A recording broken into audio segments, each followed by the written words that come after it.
Salut les entrepreneurs, je suis contente de vous retrouver pour un nouvel interview de Goulven Tristan qui va nous parler de comment passer du rêve à la réalité, donc comment passer à l'action en fait. Alors si ce n'est pas déjà fait, je vous invite à télécharger les 9 questions que tout le monde devrait se poser au moins une fois dans sa vie.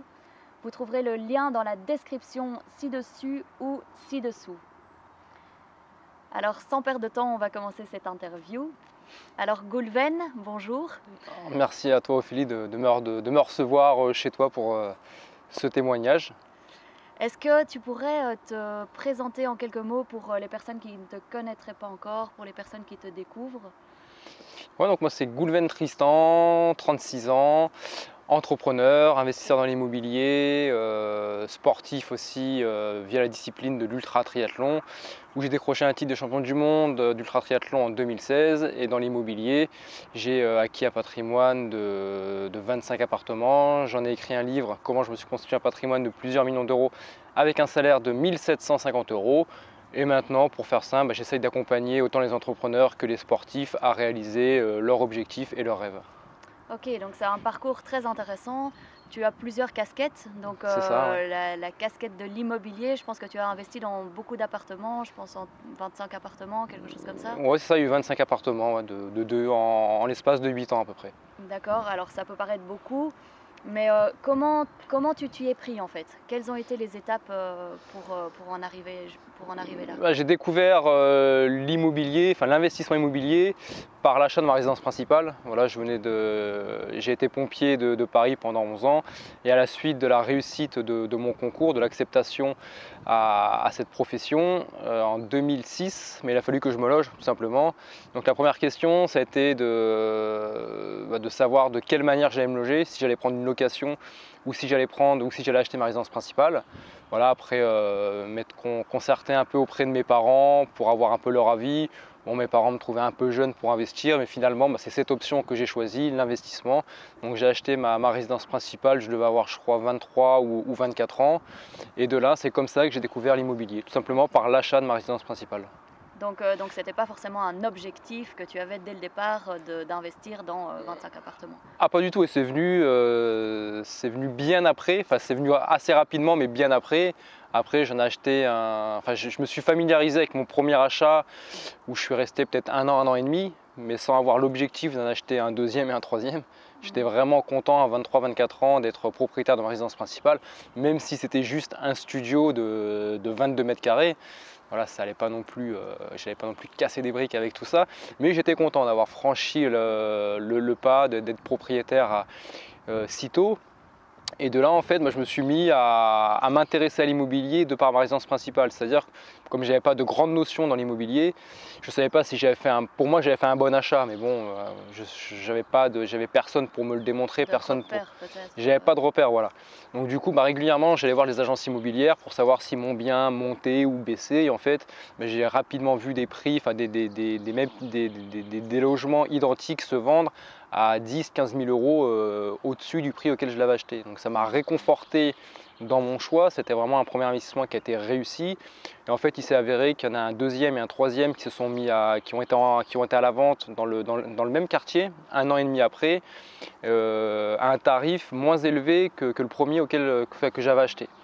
Donc du coup, comme mon premier achat, c'est ce que je dis à chaque fois que je coach des gens, c'est le premier investissement dans l'immobilier, c'est vraiment le plus important. Parce que ça va être votre lampe de lancement, c'est ce premier achat qui va vous permettre d'en acheter un deuxième et un troisième. Parce que si vous vous plantez par rapport à votre premier investissement immobilier, soit vous n'allez jamais vouloir vous refrotter à l'investissement immobilier, ou soit vous allez mettre 2, 3, 5 ans avant de digérer ce mauvais investissement. Donc le premier investissement, c'est vraiment le plus important. Et comme moi, c'est un investissement réussi, ça m'a permis d'en acheter un deuxième, un troisième dans cette même résidence. D'accord. Et ceux qui n'ont pas donc fait un super bon premier investissement, tu as un conseil à leur donner par rapport à ça ou... Faut pas perdre espoir, faut pas perdre espoir, faut savoir pourquoi on n'a pas fait un bon investissement, quel a été cet échec, en tirer des conclusions de cet échec pour tout simplement réinvestir plus intelligemment. Mais voilà, c'est pas non plus une fin en soi de faire un premier investissement et de le rater. Voilà, faut pas perdre espoir. Voilà, il suffit vraiment d'en tirer les conséquences, surtout de se former. Si vous avez fait un premier investissement sans vous former, Et pour le deuxième, il va falloir le faire plus intelligemment. Plus intelligemment, c'est quoi? C'est se former auprès de gens qui ont déjà investi. Et c'est vraiment eux qui vont pouvoir vous donner, vous véhiculer vraiment des conseils, vous prodiguer des conseils pour pouvoir faire enfin cet investissement qui sera réussi. Parce que donc, si je comprends bien, tu es parti de zéro, tu ne connaissais pas grand-chose en immobilier. Non, je suis parti avec mon salaire de pompier. Je gagnais 1519 euros pour être précis au début, et j'avais zéro connaissance en immobilier. Parce que souvent on a la croyance que il faut avoir déjà pas mal d'argent pour pouvoir investir. J'ai l'impression que pas mal de gens ont cette croyance-là. Donc tu démontres quand même par ton expérience que c'est pas forcément le cas.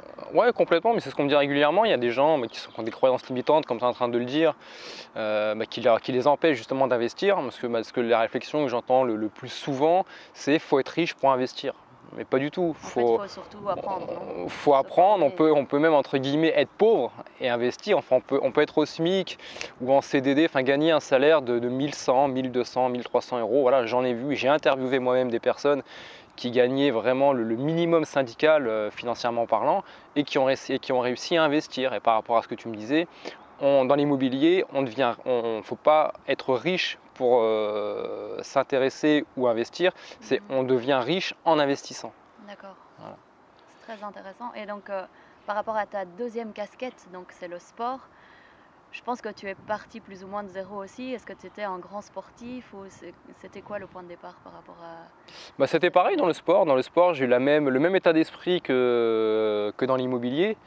Dans le sport, j'ai commencé à zéro. Ma plus belle expérience, en tout cas mon plus beau souvenir sportif, c'est le souvenir que j'ai en 2011. En 2011, quand je prends mes responsabilités de m'engager à l'Ironman de Nice.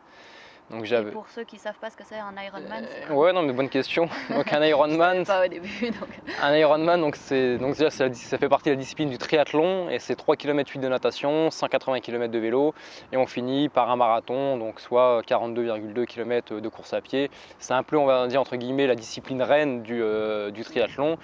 Et moi, voilà, en 2011, j'avais jamais fait de triathlon. Voilà, je nageais pas, je nageais vulgairement à la brasse, j'avais même pas de vélo. Le vélo, je l'ai acheté 4 ou 5 mois avant la compétition. Et moi, j'avais quand même l'habitude, je partais pas non plus de zéro, parce que j'avais l'habitude de faire des longues distances, mais en course à pied. Mais voilà, à force de côtoyer des gens, c'est ce que je dis, le phénomène de l'épigénétique, à force de m'entourer de sportifs, à force de m'entourer de personnes qui aiment le dépassement de soi, qui aiment tout ce qui est extrême dans le sport. J'ai côtoyé beaucoup de sportifs sur la course à pied longue distance, mais de ces sportifs-là, j'en ai rencontré d'autres qui m'ont parlé de triathlon, d'Ironman. En fait, le mot Ironman, c'est un mot qui fait peur, quoi. C'est un mot un peu magique, homme de fer. C'est un mot, on en entend souvent parler. Je me suis dit, j'ai été voir, comme j'aime bien le dire, mon ami Google, pour qu'il m'en dise un peu plus sur cette discipline. Et quand j'ai vu les distances, j'ai fait waouh, ça va être compliqué quand même. Ce sont les distances qui t'ont motivé en fait à faire ce... Dans un premier temps, c'est les distances qui m'ont refroidi. Ah oui. Dans un premier temps, j'étais à la caserne chez les pompiers et je voulais m'inscrire j'étais en tenue, j'étais de garde et je voulais m'inscrire à cette Ironman. On devait être en 2009 ou 2010. C'est quoi qui t'a donné envie de t'inscrire à cette discipline si a priori tu... J'avais l'habitude du dépassement de moi déjà via la course à pied. J'avais déjà fait des trails, des ultra-trails. Le trail le plus prestigieux que j'avais fait, c'était un trail de 330 km. Donc j'avais l'habitude des longues courses en montagne, de courir pendant plusieurs jours en montagne, presque en totale autonomie. Et du coup, j'ai voulu me frotter à une autre discipline sportive, quoi. Donc c'est tester quelque chose de nouveau. C'est tester quelque chose de nouveau, c'est aller sur un terrain de jeu, comme j'aime bien le dire, aller sur un terrain de jeu de personnes qui sont déjà expérimentées, et c'est leur démontrer que je vais réussir à faire aussi bien qu'eux, en tout cas. Aussi bien qu'eux. Donc ton objectif, c'était ça? Donc mon objectif, c'était avant de faire aussi bien qu'eux, c'était déjà de me démontrer à moi-même que j'étais capable de finir cet Ironman. Et en fait, la première fois que j'ai voulu m'inscrire, comme j'étais en train de le dire, donc à la caserne, moi j'étais habitué à débourser des 50 euros, 100 euros, 150 euros au maximum pour les courses les plus prestigieuses en course à pied. Et j'ignorais totalement le coût de l'inscription pour ce type d'épreuve. Et quand j'ai vu que le prix c'était plus de 500 euros, dans ma tête je me suis dit quoi, je ne sais pas nager, j'ai pas de vélo, mettre 500 euros alors que j'étais en plein dans mes investissements immobiliers. voilà, je ne pouvais pas non plus faire n'importe quoi et ça m'a un peu refroidi. Et en fait, il y a mon bip d'intervention qui s'est mis à sonner. Et je suis parti sur l'intervention, j'ai fermé l'écran et du coup, en fait, c'est sorti un peu de ma tête. Et c'est que 6 mois après, où j'ai voulu à nouveau me réinscrire pour l'année suivante. Et l'anecdote a fait que je me suis retrouvé exactement dans la même situation. Cette fois-ci, j'étais encore de garde, face au même ordinateur, à la même place, à la même chaise, avec mon bip toujours. Et en fait, je me suis rappelé de l'année précédente, où j'avais, entre guillemets, où je m'en suis voulu de ne pas avoir réussi à prendre mes responsabilités. Parce que j'avais été envahi, déjà j'avais peur, je ne savais pas trop forcément où j'allais, ça coûtait cher. Et 6 mois après, moi j'avais les mêmes problèmes, enfin j'avais financièrement parlant, c'était ma situation, c'était pas forcément amélioré par rapport à tous mes investissements. Mais je me suis dit cette fois-ci, Goulven, tu prends tes responsabilités, t'arrêtes d'écouter les médias, t'arrêtes d'écouter les magazines, tu vas aller voir de toi-même, tu vas partir entre guillemets un peu à la guerre, mais tu vas voir toi-même. Et moi j'aime bien, que ce soit dans l'immobilier, dans l'entrepreneuriat ou dans le sport, me faire mon propre jugement, quoi. Parce que je me suis aperçu que la société nous rabaisse énormément et nous ment énormément sur ce qu'on est capable ou non de faire. Et j'ai voulu aller me frotter à cette expérience, à cette discipline. Et en 2011, donc finalement, je m'inscris. J'arrive là-bas, une petite anecdote, c'est j'arrive pour retirer mes affaires, mes dossards et compagnie. Et là, je tombe sur une femme à qui je demande comment ça se passe, quoi. Expliquez-moi tout, les inscriptions, tout ça. Et elle me regarde, elle me fait, mais vous savez, c'est comme un triathlon, c'est le même principe qu'un triathlon. Et je la regarde, je lui fais, oui, mais j'ai jamais fait de triathlon. Et là, elle me regarde, elle me fait, ah ouais, bon, je vais tout vous expliquer. Et du coup, ça a été, j'ai eu peur, voilà, je vous cache pas que ça a été, je suis parti sur la ligne de départ, j'ai eu la boule au ventre. J'avais vraiment peur, mais j'ai réussi à surmonter cette peur, aller jusqu'au bout de mon objectif, de mon rêve, de me montrer que j'étais capable de dépasser mes limites. Et j'ai été finisher, voilà, j'ai été finisher de cette course en 2011. Et donc, pour récapituler un petit peu pour les personnes qui nous écoutent, est-ce que tu aurais des petites clés ou des conseils à donner pour vraiment les personnes qui ont des objectifs ou qui ont des rêves?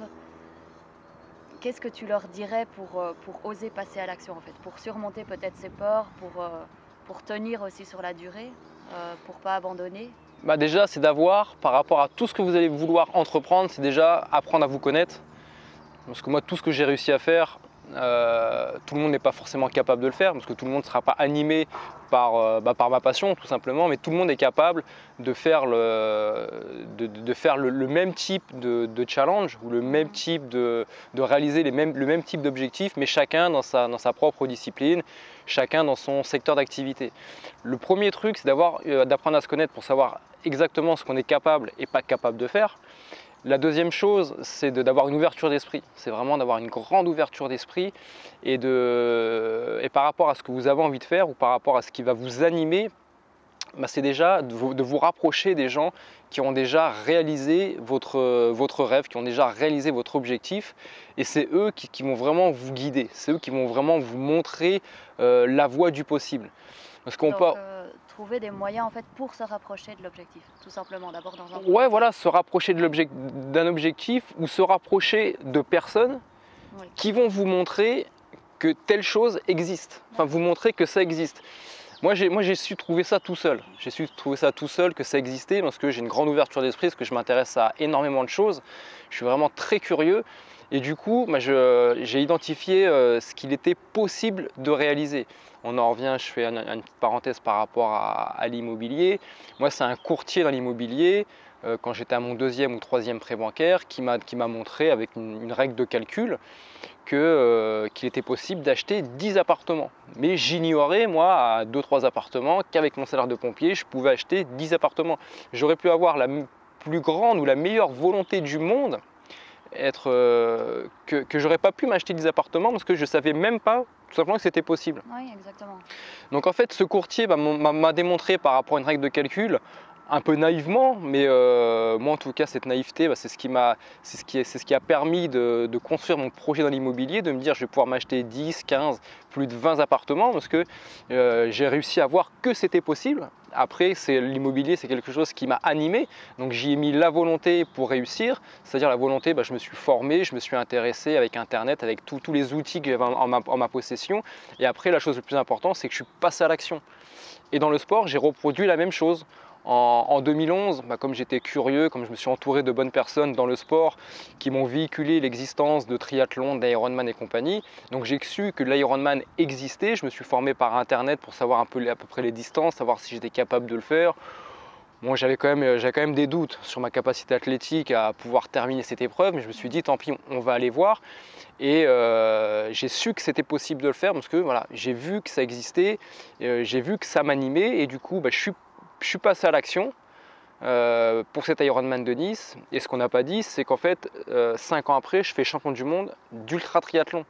Mais si en 2011, je n'avais pas su prendre mes responsabilités de m'engager à cette compétition, si j'avais dû écouter cette société tout simplement, elle m'aurait privé d'un titre mondial parce que cette société m'aurait dit quoi? Pour faire un Ironman, il faut 6 mois d'entraînement, il faut déjà avoir une grande expérience en triathlon.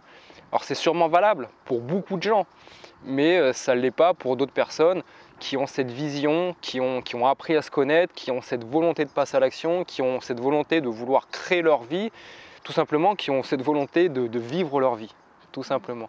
Donc pour récapituler ce que tu me disais, Ophélie, la première chose, c'est avoir une ouverture d'esprit pour déjà savoir que ça existe, parce que si vous ne savez pas que ça existe, c'est difficile de vouloir quelque chose que vous ignorez.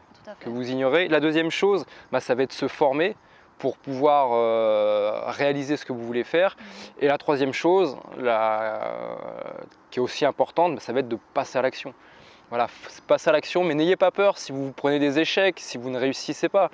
Mon premier Ironman, à un moment donné dans l'eau, j'ai cru que j'étais hors délai et je me voyais échec. Dans ma tête, j'étais complètement échec et c'est pas grave, je serais retourné chez moi en ayant vécu cette expérience de moi-même et j'aurais pu apprendre de où j'ai péché.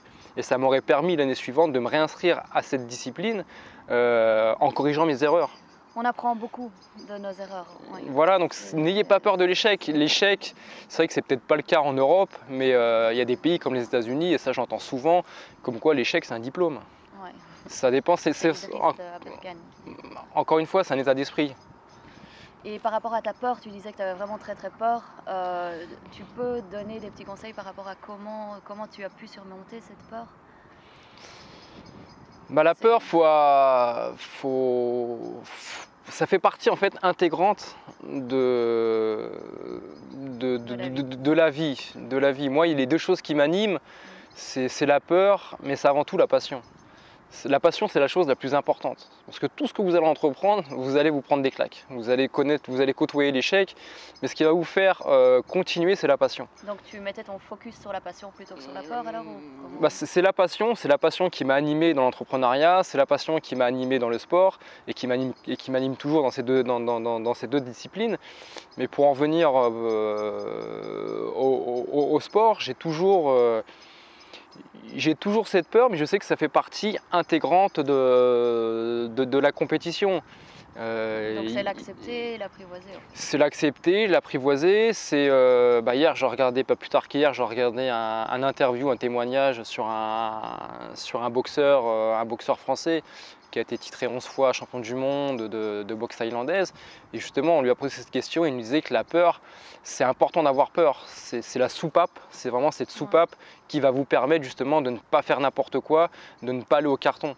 Quelqu'un qui n'aurait pas peur, elle va faire n'importe quoi, elle va faire des choses, elle ne va pas se rendre compte justement du danger.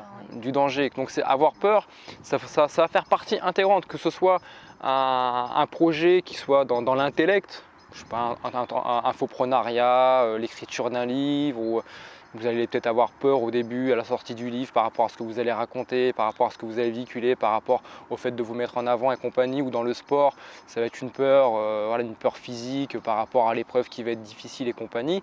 Mais dans tous les cas, que ce soit dans l'entrepreneuriat, dans le sport, dans le projet que vous voulez entreprendre, le plus important, et ça c'est vraiment ce qui m'a permis d'aller au bout de tous mes projets, c'est le refus des excuses. Ça, c'est le plus important. Le jour où vous faites, le but, c'est un jeu. C'est vraiment un jeu, il faut s'amuser avec.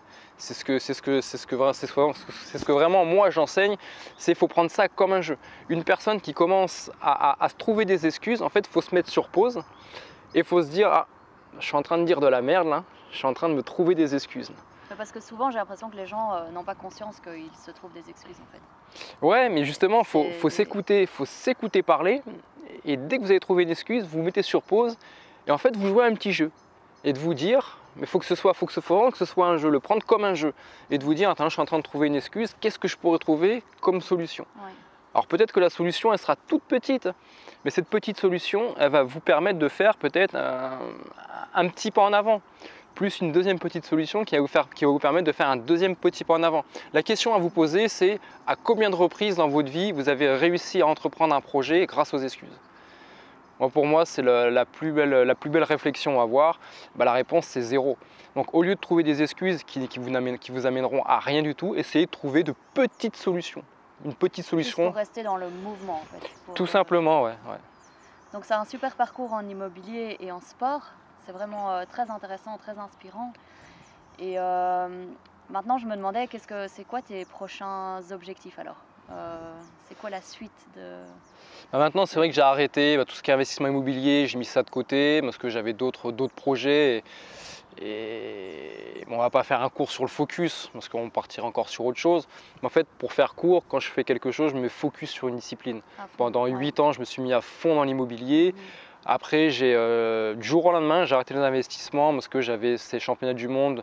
J'avais fait connaissance avec l'ultra triathlon et j'avais vraiment envie de m'y investir à 100%. Donc j'ai tout arrêté dans l'immobilier, je me suis mis à focus à 100% pendant 2 ans dans ces championnats du monde ultra triathlon où j'ai eu la réussite, la chance et aussi la volonté d'aller décrocher ce titre mondial. Tu t'es entraîné comme un... Je me suis entraîné, je me suis mis focus pendant 2 ans uniquement là-dessus. Et maintenant, le sport, c'est que les gens ne comprennent pas forcément, mais moi j'ai arrêté l'ultra triathlon, j'ai arrêté en octobre 2016. Et en fait, le jour où j'ai passé la ligne d'arrivée, j'étais au Mexique avec mon vélo, j'ai arrêté l'ultra triathlon. Du jour au lendemain, j'ai tout arrêté parce que je savais que j'avais d'autres projets qui étaient en cours. Ton objectif était atteint en fait. Mon objectif était atteint, ça ne veut pas dire que je ne le reprendrai pas par la suite, mais en fait là j'ai d'autres objectifs. Maintenant j'ai accumulé énormément d'expérience par rapport à l'entrepreneuriat, par rapport au sport, par rapport au mental, au mindset, à tout ce que vous voulez. Et maintenant je suis dans une phase où j'ai envie de véhiculer tout ce que j'ai pu apprendre. J'ai autant envie de le véhiculer pour moi-même, c'est-à-dire en faisant des formations sur internet, en mettant tout ce que j'ai pu apprendre en format papier, en écrivant des livres, que de le véhiculer via des événements, via du coaching, pour vraiment montrer la voie à l'être humain. Via des interviews. Voilà, c'est très important les interviews, c'est vraiment très inspirant. Juste pour montrer à l'être humain, en 2 mots, lui dire c'est possible. Voilà, vis ta vie. Un tout grand merci Goulven, j'espère vraiment que ça vous aura plu, que vous pouvez en retirer quelque chose pour vos projets, pour votre vie, parce qu'elle passe vite. Merci à toi Ophélie de m'avoir proposé cette interview, ce témoignage pour justement véhiculer mon expérience à tous les internautes qui te suivent. Et... merci. Bonne continuation à toi. Bye bye. Bye bye. Ciao ciao.